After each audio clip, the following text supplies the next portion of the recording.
Well, hi, everybody. Welcome in. Welcome to the Cluster Puck Podcast, part of the MHRT Network here at Center Ice. I am Nick. Beside me here, as always, is Brit. How are you, Brit?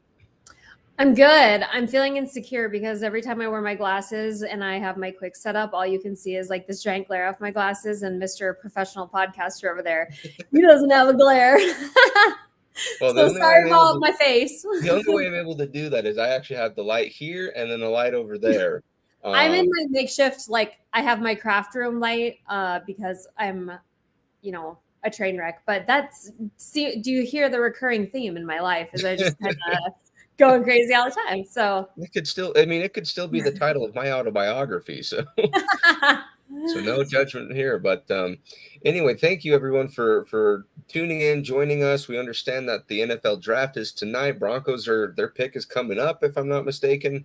But we appreciate your guys' viewership and maybe having two of the MHRT episodes up at once. Maybe that's what you do. Okay, before we go ahead and get started, don't forget everyone to like and subscribe, follow the MHRT Network so you can get notified when shows like the Cluster Puck Podcast go live. You can follow the various social media platforms of the MHRT Network wherever you get your podcasts.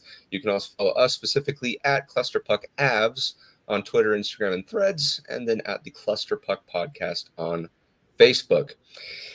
Okay, Britt, it's playoff time. We've already had two games, very different stories, right? Yeah, all I can say is probably we didn't record after the first one because it wasn't pretty for really even the most optimistic Avs fan. It was a very bleak moment there, pretty much until the end of the night was not great. Yeah. Yep. So we'll kind of talk about it. For those of you who do not know, the first two games against the series in Winnipeg have been played. They split those 1-1, which is kind of what that's ultimately take away the hometown advantage. So that's all you could ask for. You're exactly right. Yeah. And that's kind of what I was hoping they would do. I was kind of hoping they'd steal game one more than anything. But we're still not much for setting the tone this year. We don't start out strong.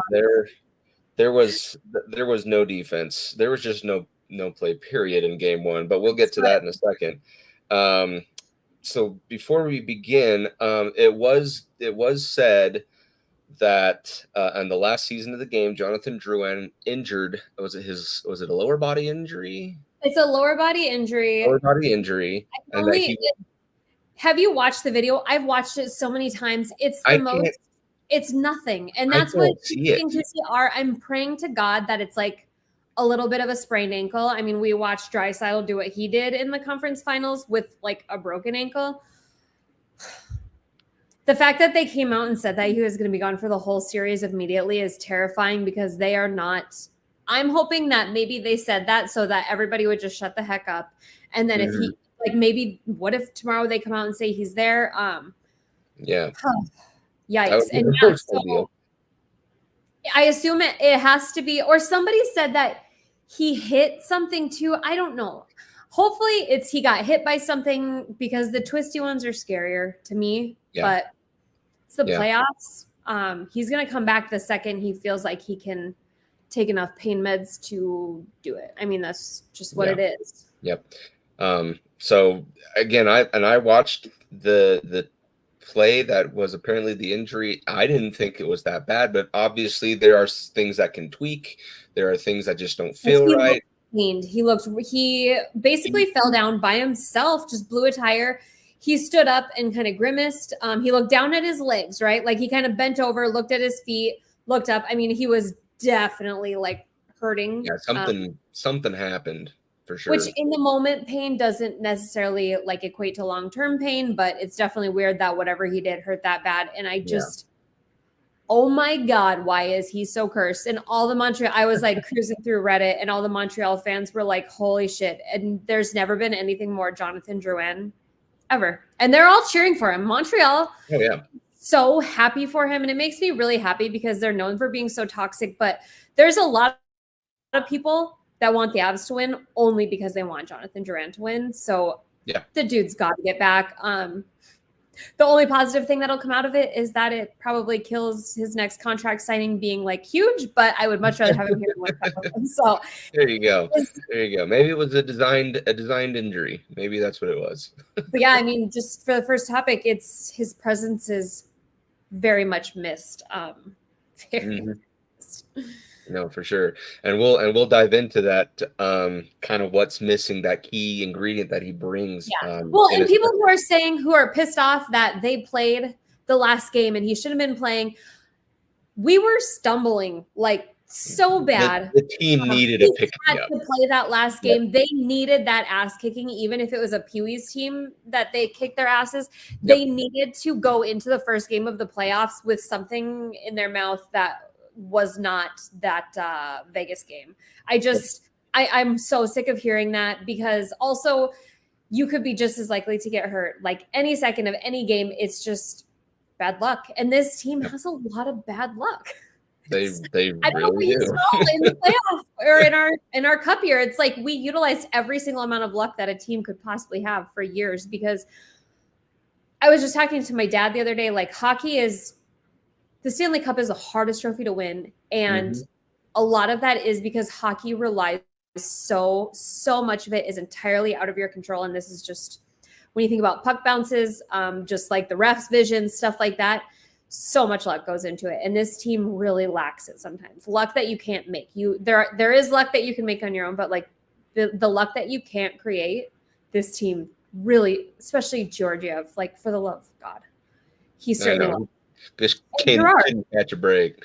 Yeah, so you get to see Gerard also. So for injuries. So but all things considered, you went into this first round, this first game, relatively healthy, right? Obviously, those two people, and whatnot. So you'd think game one, you're ready to go, right? You have players and pieces that you have called up before, that you trust, that you know can do well. But in that first game, Brit, you lose the game 7-6. Right. And what was probably the worst potential way to open a round in recent history. Especially considering how mentally conflicted we were, that in all honesty, the team played pretty good. Once again, astounded by the lack of defense in the opening 5 minutes. You'd think at some point they would just make a line in front of that net to just get through the first 5 minutes, but we don't. We give up grade A scoring chances in the beginning of the game, but you simply can't blame the defense for this game. This game was absolutely nothing but Georgie. I mean, you just genuinely watched a mental breakdown completely. Yep. It was honestly an embarrassing game, and it broke my heart, because you could tell that he's so frustrated. He's playing so tight.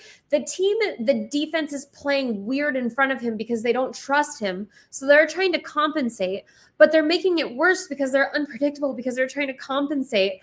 There was just some weird ones, but I mean, did you leave the game, Nick, feeling frustrated with how the team played? I mean, I think the general consensus is, what are we going to do in net? Couldn't pull him because Onanen has the flu.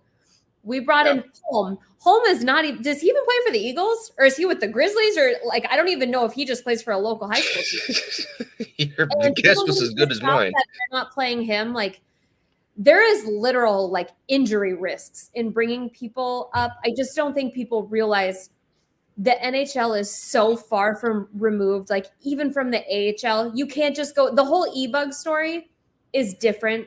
Teams don't play against an e-bug. You know, the Zamboni guy story, they weren't shooting at him like they would if they had the regular goalie net, but this is the playoffs, and they would have murdered a toddler. If they throw a toddler in net, they're going to score a shitload of goals. It's so much different than the e-bug situation in the regular season, and people just aren't grasping that. It's really hard to watch, though. But altogether, I mean, we put up, how many did we score? We scored 6. 6 goals on the best goalie in the world. Did he even let in 6 goals for the whole entire season? Potential Vezina Trophy winner. And that's one thing that I was going to bring up is goalie play. In this game, the goalies, plural, did not play. They did not play well.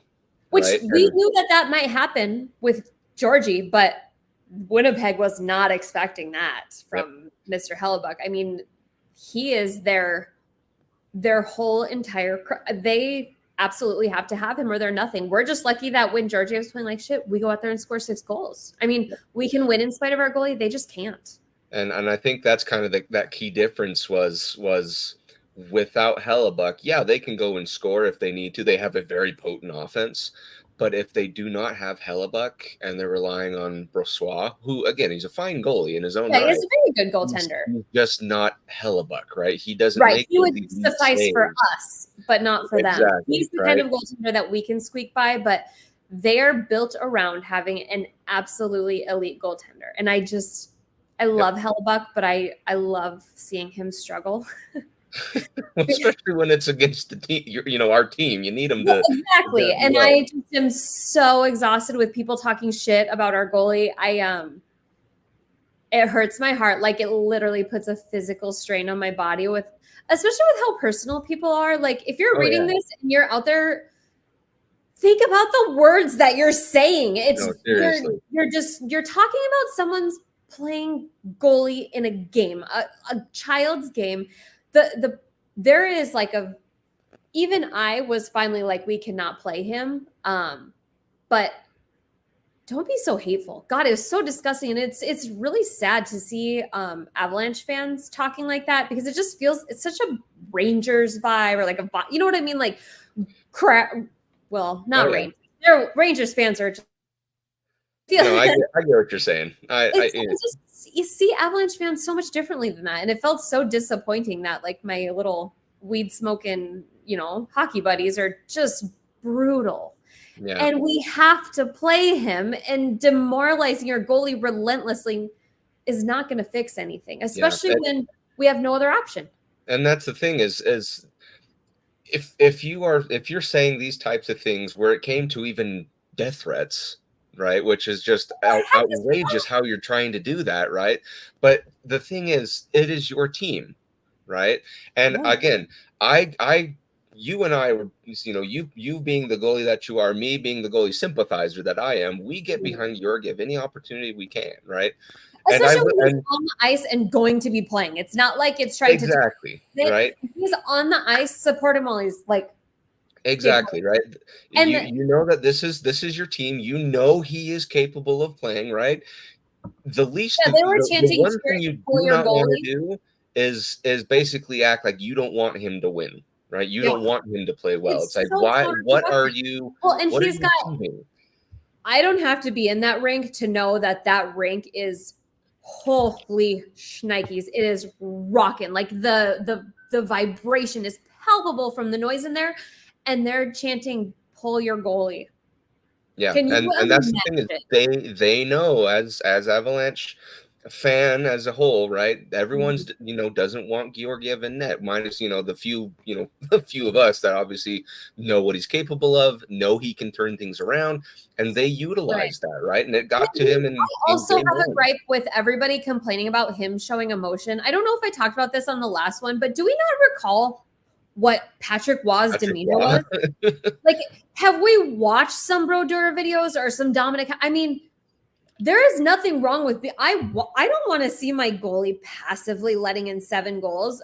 The Malinsky thing, not cool. But like, when your goalie is complacent with playing poorly, especially when there's an aspect of his team, their body language was not supporting him right from the beginning, and we just could not get in this groove of where we all start together and we all come out as a team together. Mm-hmm. Until, I suppose if you were ready to move on to the next game, it was agonizing. It really agonizing waiting between games. Yep. And that's the thing is, and like I said, we are the goalie sympathizers, right? Yeah. There is no excuse to how he played game 1. He played terrible. That, like, flat out. The one thing though, again, it's about how you're reacting to it. If you're the "see, I told you so," trade him away, or the "please, pull him, he's not doing it," whatever it is, right? Mm-hmm. The last thing you want to have or want to do is to strip your support. because that just makes it worse, right? And Especially when like the dudes are vibing. Miles Wood finally scores a damn goal. Like, yeah, the mood was so poor for what it should have been. Like, I truly feel that we just have to get Winnipeg. We have to get past them. And I feel like it's honestly almost downhill from there, or at the very least, it's just a soft climb. Just Hellebuck is truly going to be the biggest thing we have to conquer, and just this we're our own biggest thing we're going to have to conquer in this playoffs. And we came out and did everything opposite until the end of that game. We rallied. How many goals was it? It was 3 in the first and 3 in the second, right? It was 3-3 by the end of 1, 4-3 Winnipeg at the end of 2, and at one point in the third period it was 7-4, and then we scored 2 goals. One of them obviously with 30 seconds left, but you still have 30 seconds to potentially tie up a game. When the game was out of hand at that point, you thought, you're down 3 goals at the third period. I was a believer at this point. I was like, we can freaking do this. We can absolutely do this. It's possible. My biggest complaint out of the players, Mikko Rantanen, just a ghost. Everyone is playing well. Mikko Rantanen, an absolute ghost. And there's 2 instances in that dying minute that Rantanen looked like he had just had his remote controller shut off. Yeah. Maddening. Nick, I swear to God, it's maddening. And in 2 weeks, he'll go score a hat trick. He'll get some clutch game-winning goal, and I'll say that I don't appreciate him enough. But oh my God, watching him the past 2 games, it just kills me. Yeah, it's one of those where you need him, right? Because he, again, another 100-point scorer in the league, right? But very quietly he did that this year, I will say, because opposed to the year prior, last season, where he just thundered his way to 100 points, and you're like, hey, he's clearly our best player. He quietly had 100, right? Which means he's still just as good. He was top 10 in scoring, I believe, the whole entire year. Exactly, but there just was no loudness to it. Does that make sense? Like, there's so few instances that you've seen any bit of urgency, but if there ever was, the last minute in a 6-goal, 7-6 game, first game of the playoffs, your goalie's getting his ass beat, man, just at least fake it so we don't whine about you lacking urgency, because it's hard, because his body demeanor is repulsive when he's not doing cool things, and is unbelievably just swaggy when he is doing good things. He does it so effortlessly, and we praise it, but man, he just looked like a slug out there, and didn't change the second game. So I just pray to God you don't win the Stanley Cup with one of your top, one of your elites and not playing well. Yep. So let's actually jump over into this second game then. So if there was a time that all the odds were against you, right? You just lost. Granted, it was by 1, but it didn't feel like it, right? Winnipeg had all the momentum, all the reason. Georgiev had all the reason to basically call it quits, everything pinned against you. If there was a time for you to shift momentum, that was it. And shift momentum they did. It was the biggest game of his life. I mean, it truly was. Has anybody ever benefited so much from someone else having the flu? I don't think so. It's probably what do you want if you're on an end? Do you want him to be successful and then get to stay, or do you want, Yeah, I mean, there's going to be a lot of talk in the off season, but right here in the now, he is the guy, right?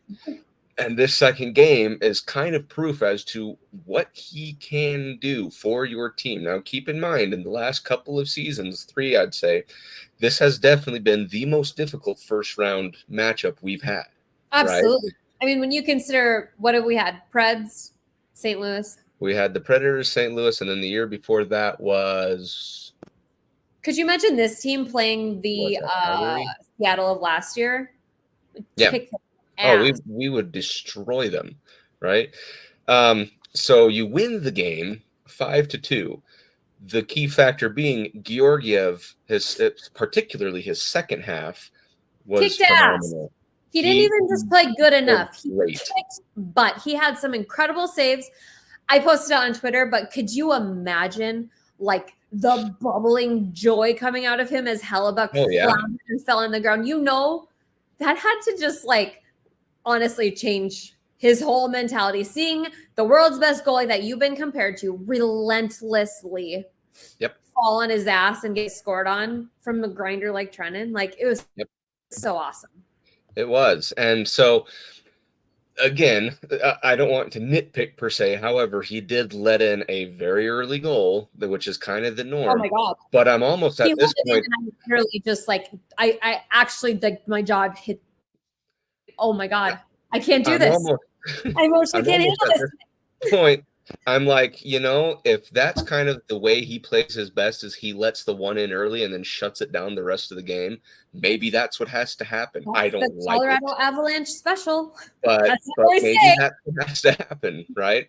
And then obviously the one that I'll be like, okay, that one wasn't, there was nothing he could have done, was that Mark Scheifele goal where he like one hand bats it in and it was kind of like a crazy goes up instead of forward.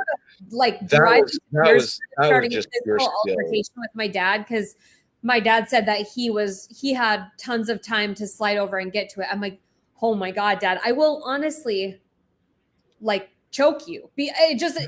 It was such a good goal. There was no reason for him to get his stick on that. Georgie played it right. Jack Johnson did not play it wrong. I know people keep saying that. Seriously, Jack Johnson does have a whole. It was a lucky swipe that, again, based off of what you'd think the trajectory would be, Georgiev is in the right position. Which, to call it out, Josh Manson has played like absolute shit.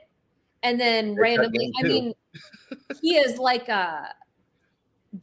there's no in between for him right now. I'm ready I think that playoff Josh Manson has arrived, right? Because he was balling it at the end of the game, but he had some real gnarly giveaways in the prior game. And I think playoff Parisi is showing up as well, which I'm excited for. So sweet. And we need Gerard. I mean, I think that a lot of like Josh Manson can't be like Jack Johnson can't be putting in many minutes. Gerard coming back makes Taze, Makar, it just pushes everyone down to where they belong, takes some minutes off. Makar was definitely guarding himself throughout the year because playoff Makar has arrived. He's playing differently. You know, it's always seemed all year like he's just held back a little bit, but my God, he's been so good. He really has. But in this game, again, one thing that I am noticing from even the first game is you do have the offensive firepower and the offensive weapons to get this done. Miles Wood, another goal. I know, it's so nice. Oh, right? It's so good. Parisi, Manson with a breakout goal, right? And you talked about that. Yes, when that happened. That's from McKinnon. Holy Hannah. When that happened, I said, it's Josh Manson. This is kind of, does playoff Manson show up or does regular season Manson show up? And he threads it between Hellebuck, right in the 5-hole. I was confused that it wasn't a snipe. Like, it was such a grinding ass breakaway.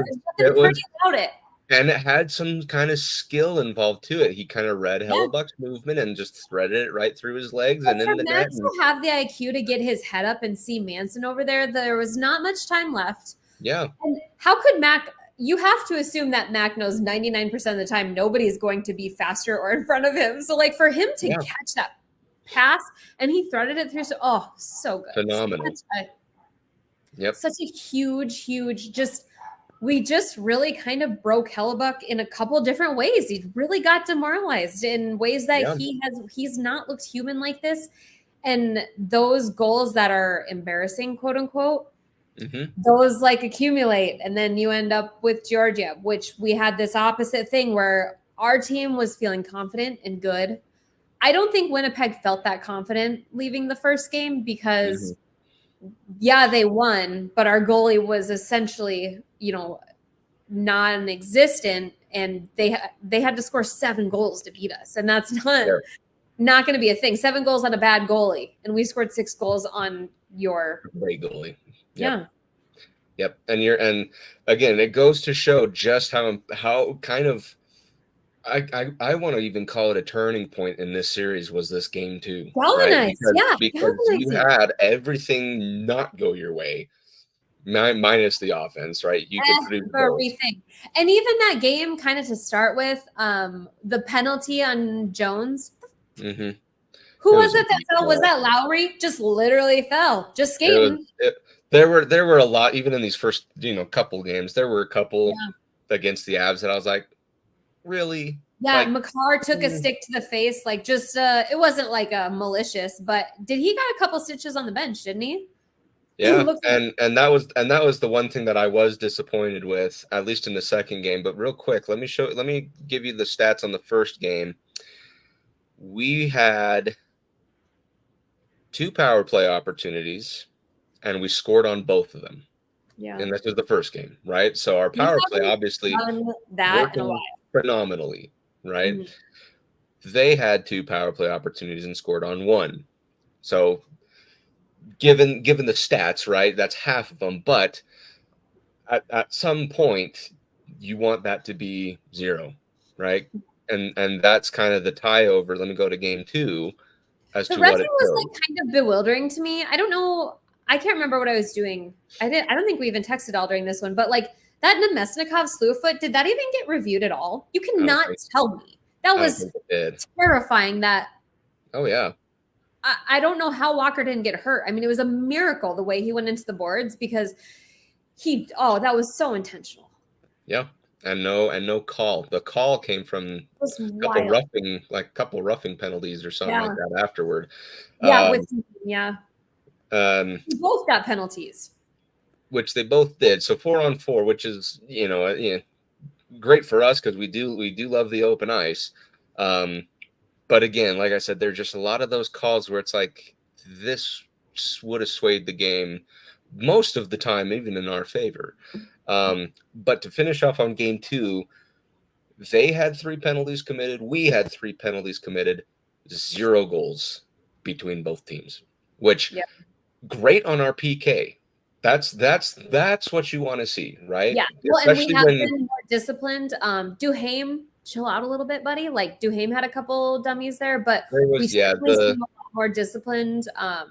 Yeah, like that interference. As far as I'm concerned, that game could have probably gone without penalties from the Avs. It really there's nothing egregious on it.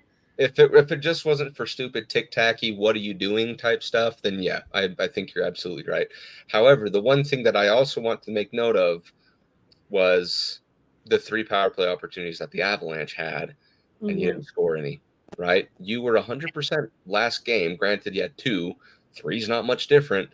But those are things that, little tiny things that, even though it's different game to game in a series, power play opportunities clearly are coming at a premium. And you have to take advantage of those types of things for this next, however long this series strings out, hopefully 5 games. But it's just so weird how the PK and the power play are just like both struggling at the same time. And like the PK, they do this like diamond. And I don't think that they've always done the diamond, but I just don't understand the way that we're doing this diamond penalty kill. We've got a defenseman in the middle between the 2 on the sides, and it feels like there's always somebody open back door, and I just don't understand, not even necessarily going to a box. There are other variations, but you'd think that how many of the goals on Georgiev that are scored on the first shot are one-time back doors, like on the power play? Just because the defense doesn't decide to go after the man down low. Our penalty kill is like, ugh. Yeah. Don't like it. I don't know. The one kind of for me blemish that I noticed, apart from the fact that your power play didn't score anything, was the fact that we had 7 giveaways in game 2 compared to their 3, and they were bad giveaways. How many of those were Manson? I don't know actually, but I would assume imagine 3 of them. assume about half maybe. So that's, again, and you had 6 giveaways in the first game, right? Now, granted, that one was absolute barn burner, just a train wreck of a game. But in this one, where it was you were a lot more tight, your goalie was playing much better. 7 giveaways is not helping him, right? Like those are both of these games have just been flying nonstop. Like those giveaways will turn into a goal in seconds. I mean, there is just no mercy. It turns into high danger. The first period of the game, yesterday's game, was it? It went so fast. I could not believe it. It was like a whistle didn't even get blown for the first half of the game. It felt like it went. Yeah, so it fast. just had the one goal from Gustafsson, and that was it. Like that was the production, and the rest it did go by fast. But I will say though that this playoff series, it just doesn't feel like a playoff series. I don't know how to describe it because, like, you watch the Florida Tampa one, you watch the Carolina Islanders one, even though that one's probably going to be a sweep. That's still hard hitting and grindy and all that kind of stuff. But this one just kind of has almost like a picnic feel to it, right? It's just kind of there. You hit someone if the opportunity comes. But there's no like true animosity. Now, yeah, there's the scrums and the fightings, but to me, it just feels a little more light. Yeah. And maybe that's me being picky in what I want to see. Yeah. And maybe that's for the best, so the Avs don't get injured. Yeah, there was was it the Vegas game? Vegas threw like 88. There was like 88 hits in the game last night. I don't. Yeah, I don't know, but like Winnipeg's not. I mean. They don't really even have an identity to me. Like, can Hellebuck be your identity? Is that? I guess. Because to me, he is one of the world's best goalies, but he's not like a Vasilevsky where he's like an absolute, like, no questions asked. You know he's going to be there. Like, he ruined it last year. So I don't know. I just don't know what their identity is really. I mean, it's kind of a suffocating defense, but I don't know. Yeah. I just think they're pretty cool. But yeah, I mean, they're definitely not like coming hard at us. I'd be a lot more scared of Josh Manson than anyone on their team. So I would agree. Yeah. But yeah, that's the kind of difficult thing is I don't know how to describe it. It's about how you kind of establish dominance in this kind of game where no one really we don't have teams that hit their way to the top, right? But in the playoff game, you kind of need to do that to show that physicality.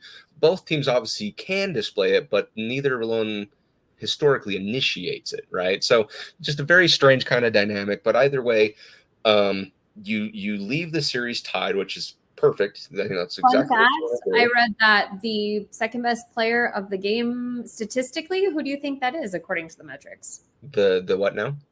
Who do you think the second best player on the Avs was, according to the metrics statistically? Second best? Jack Johnson. I'm just going to tell you, because you're not going to guess that. I was not going to guess that. No. Wow. Jack People Johnson, rag on him so hard, but they just don't understand the safety net that he is. And another really good game that is kind of unpredicted is Kiviranta. He played really good, more effort and energy than I've seen out of him ever. Wow. I think. Also, does Nuke look like is Nuke back? He's back, right? Because I sure hope so. Because that empty netter was all him. Oh my god, it was all him. Empty netters are not supposed to be that cool. Isn't someone supposed to like cross check him in the throat or something for having such a cool empty netter? Like, I don't think you're allowed to score that. It's nice though. And I think Middlestat is kind of getting his feet under him. He really seemed to be getting more comfortable last night. I still don't like love that second line, but we are strapped. Yeah. And they definitely, Middlestat seems to be settling in, and Nuke was all over the place last night, especially at the beginning of the game. Whew, it was so nice to see. Yep. Okay. So let's kind of go back to Jonathan Drouin. We'll talk about him real quick. However, just want to interject for our fellow Denver sports area people. The Broncos have made their selection in the first round, and they have, with the 12th pick, selected Bo Nix, the quarterback out of Oregon. So getting deeper in the quarterback room should be a really solid pick. Very excited about the Zach Wilson pickup. Again, and I'm a BYU grown, born and raised guy. I hope it's a nice fresh start for him. I do hope he gets it turned around, but just he's not it. That's everybody's like, he was like in college, he was the guy. Like he was amazing, right? Yeah. But just something brought him straight down, and just I don't think he can recover. But either way, Bo Nix is the draft pick for the Broncos, so it'll look pretty good in that sunset orange, those new uniforms that they just got. So. Okay. Did you see the commercial with the Ford Bronco? I love it. I did. That was pretty good, and I like the fact that the Broncos are bringing back those old school threads too, like those. Really Man, there is some people like personally offended by the uniform changes. I didn't realize that football fans are even more prissy than hockey players are about. Oh, like, you're telling me you should see you should see the steer here in Utah. Everyone wants to know what the team is going to be called and what the uniforms are going to look like. Nothing else matters. And we all met the team yesterday. Like it's like that was cool, but everyone's like, we need an identity, and it's like, boy, you guys are just zero patience here. It's insane. Yeah. But it looked like that was a good time. So let's kind of jump back then to Jonathan Drouin. What's missing with Jonathan? Like, what are you missing with Jonathan Drouin not being in the lineup, Brit? I mean, Parise is sufficient on that first line. I don't think that he's going to be able to withstand staying up there endurance-wise too much longer. But I think that moving anyone else takes too much out of one line to where we'd end up with one line that's a weak link or a liability. And the problem is it's dampening the first line a lot because we're missing that playmaker. I mean, there's just absolutely no denying that Drouin and McKinnon have like magical, what's the word I'm looking for? They work together. And so that's missing. So we really, I don't want to say they've been non-existent, but the first line hasn't been the story of our offense.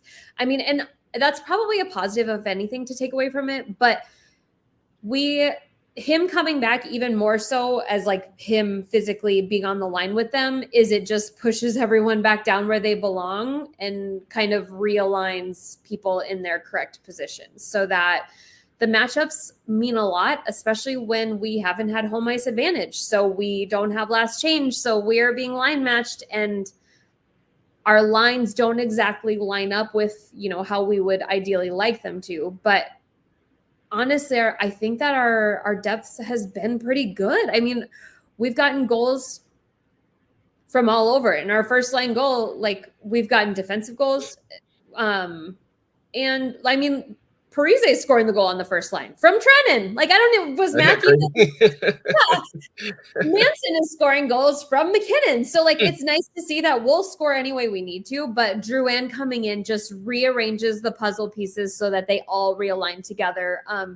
And I also have said it before, I truly think that he has grown to be a big leader in this locker room. So I'm excited for him to just get back in because I think he's a grounding force for McKinnon and the team in general. I think he's people respect him. The dude's been through some shit. He's played a lot of hockey. And I think that he just kind of has a presence. So I think that's probably, important as well. Yeah. And I think you hit the nail right on the head is that chemistry with Nathan McKinnon. I mean, there were reasons that McKinnon was able to rack up so many points because of either getting the assist from Drouin or dishing it to Drouin. That this is the year he gets assists. Yep, exactly. And again, let me go back to the points that he currently has on, compared to the rest of the team. He is, let's see, that's postseason. Let me go to regular season here. He finished with 56 points, 19 goals, 37 assists, right? Easily could have been more had some luck. Easily could have been more had some unlucky bounces gone his way, right? Yeah. But again, that is the fourth most points. Probably would have been fifth if Nichushkin played the whole season.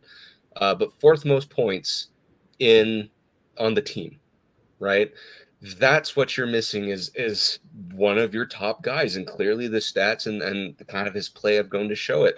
Like I remember, Britt, when you and I went to the game, the one against Dallas, he had a lot of times where he took control. We saw him score goals. We saw it was such a beautiful development from the beginning of the year. His hesitation essentially just dissipated. We watched him hesitate, miss passes, hold the stick, make bad passes, look too long for a pass. He got to the point where he was like, screw you, Mac. Like, he's taking the breakaway in himself and scoring his own freaking, I mean, well, yeah. And it's been like such a beautiful, like, just journey for him this year, watching his play. And his confidence. He is out there, and he's one of the dudes. He has no question about whether this fan base loves him and believes in him and desperately wants him there. And I think, and I'm, like I said, I'm totally part of that. The big thing that I would probably say, the turning point where he dropped every bit of his pass behind, was that overtime win against Pittsburgh, where he took the overtime goal and said, I'm going to do this myself. And from that point on, I said, he's the guy, right? And that's the thing is, you look like a dingus for not giving it to Mac. Sure. I mean, how could you not? Why would you take that shot? You've got Mac there. But like him, that is such a huge testament to his confidence and his willingness to take a risk and know that we won't just hate him. That he won't ruin his trust with the team. And it's just such a statement to where he is mentally and just how well he's playing. He's skating just as quick as Matt, getting up on the ice. He's never out of it. I mean, he's leading so much more than I ever would have thought he would be capable of. He's not like a puppy dog, Robin to Max, Batman. Like, he is just really asserting himself in there. And it's really going to suck if he leaves. And that's exactly what you're missing, is a guy who has just all the confidence in the world now, playing at his best that he's ever played at, since at least even his Tampa days. And last game of the season, kind of like with what you said at the beginning of this episode, go figure, that seems to be his type of luck. But, I feel like this team will make up for that. Right. They'll be able to go out and get stuff done in these coming games. And speaking of coming games, I guess we'll talk about those in here for our last segment. But there are some outcomes that could happen between this time that we're talking now and the next time we see you guys out there. It could go one of three ways. Well, technically four, but we'll call it three. Either A, the Avalanche win out and we advance in these next three games that we have in the week. B, the one that, don't knock on wood, right? We get bounced. Winnipeg wins 3 games in a row and we're out. Or C, we split them 1 or 2 or 2 and 1 and head back to Winnipeg. Or no, would be actually heading back to Colorado in that sense. Britt, what do you think is the most, I don't want to say the most likely, but just given how you've seen the first 2 games, how this mix and how this head-to-head is going, what do you think is the more likely outcome for this series for next week's episode? Like, the eternal optimist in me wants to believe that we're the best home team in the league. What were we, like 31-9 and something like that? That we'll just go and win both games and close it out. It's almost impossible to actually predict anything when you have no idea what Georgie is going to be in the next game. I can't. Is it safe to assume now that he will probably start until he shits the bed, right? I think he'll play out the rest of the series, period. Okay. Even if it takes all the way to 7. And it is curious. I wonder if we might see Kovalenko come in. I don't know. So I don't know how to change things. More realistically, probably win 1, lose 1. But I just don't. If Georgiev is playing competent, just sucks. It's just a game of goalies. That I feel like this is just all goalies. Yep. I think you hit the nail on the head. That's going to be my answer. Is and there's no predicting who will crack whose goalie. Because both have outrageously good offensive. They can score. That's not the question. It's who's going to basically stonewall the other team, steal a game for their defense or their team, right? Who's going to do that, right? Well, everybody was saying after we put 6 in on Hellebuck, all of the media that's been just stroking him off all year. That's all they can talk about in this series. That's the only thing that matters is Hellebuck. They all said, "Oh my God, the Avs, he's going to come out tomorrow. Oh my God, the Avs aren't going to score anything. He's going to, you know what I mean?" And then we just they let so it's so maybe yet again we should be prepared for the possibility that he does come out and go insane. And maybe Georgie also comes out and goes insane, which we have the better scoring power. You know, basically it's like us scoring, them scoring, their goalie, our goalie. We can compensate for ours. They can't compensate for theirs. But when our goalie is bad, it's worse than their goalie's bad. So the optimist in me thinks that we end up splitting at home and then winning on the road. It's really, really good that we played so well on the road, because that might be one of the harder rinks to play in on the road when they were so, for a team that was like literally having Gary Bettman visit them for being like, "Hey guys, what's going on?" Boy, they sure show up when they're winning, because they were loud and acting like they had been doing this all along. Yeah. And it's a cool atmosphere in Winnipeg. Don't get me wrong. The sea of white with maybe the one pink dot guy. I don't think it's that intimidating. The whiteout didn't intimidate me that much. And why don't they wear their white jerseys and just have the Avs wear their dark? You'd kind of think, but you know, that's just kind of a thing. But I think I'm in the same boat as you, though, Britt, as far as a realistic, achievable expectation. I think this is what happens. I think you win the next 2 games at home. One of them is going to be outrageously difficult to get stuff past Hellebuck, but Georgiev will play very well as well, and your offensive firepower finally gets past Hellebuck. Is both goalies playing well? I think you will see one of those games at home. You then go to Winnipeg up 3-1, and Winnipeg, playing as desperate as possible, goes out and gets one back. So you're heading back to Denver for Game 6. That's what I ultimately think is what's going to happen in these next 3 games. What I want, obviously, to have happen is you just win, and on to the next. Ideally, close out as soon as humanly possible. Get the guys some breaks. Exactly.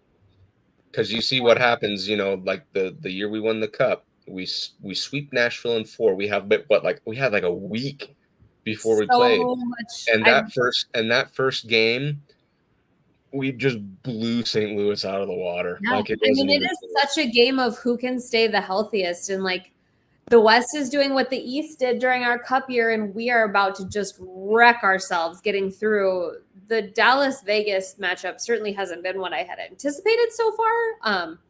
Dallas is a fraud. Ottinger is a fraud. Proof that any goalie can turn into a pumpkin at any moment. But although I will say it doesn't help when you have a brand new Vegas Golden Knights team with 3 new guys, basically. It's funny because I heard some statistic that 60% of their goals had come from the 3 Hurdlestone, Hannafin. Ugh. So, I mean, I give Dallas a little bit of a break. Not a lot, because, again, they finished 4th in the West. It's like you should have been able to beat anyone at any time. Why can't Ottinger play in the playoffs? Because he did this last year too, didn't he? A couple of years ago, he was the only reason Dallas even still had a chance. Remember that Game 7 Ottinger? The whole memes and stuff that were coming out of that? If it was me, I would after something like that, and it was a goalie that we were keeping, I would just come out and lie and say that he had a major injury, so that teams are like, "Oh, damn, that's all." You know what I mean? Like that kind of gamesmanship is probably a good idea. For sure. But either way, as far as the Avalanche go, you have the momentum, you have the win, and you're heading back home where, like you said, we are the best at home, right? So hopefully that's a momentum that can keep rolling. I again think it will. We both have so you said we win 2 out of the 3 games heading back to Colorado for 6.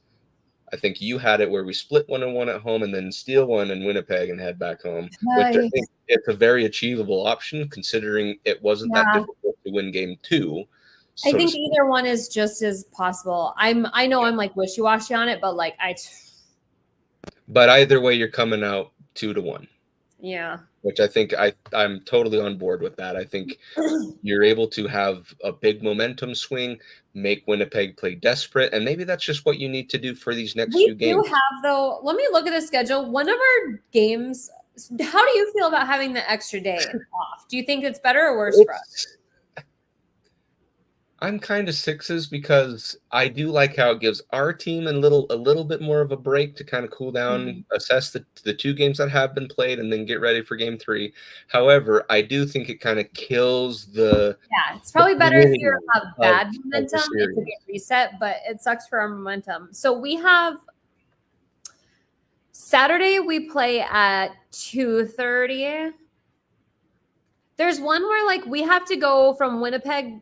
When we go from Colorado to Winnipeg, we have like a 2:30 game and then like a night game and then an afternoon game the next day. Like it's really that's games 3 and 4. So game 3 tomorrow, Friday, 8:00 Mountain Time, and then Sunday, 12:30 p.m. That's I hate that. That is like that's your thing. That's not for a playoff. I feel like that might be a little too short time because it's not. Granted, there is the day in between. I understand that, but you're going 8 p.m. to basically a straight up matinee. Have we had the matinee on both Saturdays? When you say both Saturdays, I guess what do you mean by that? The first Saturday, didn't we? Wasn't the first game our first game at like 2:00 or something? Game 1 for us? No, both those games were at like 7 or 7:30. Okay, I was gonna say I don't. They need to like balance out the matinees. Yeah. Okay, I think that's the only one that I do see. They haven't announced game 5.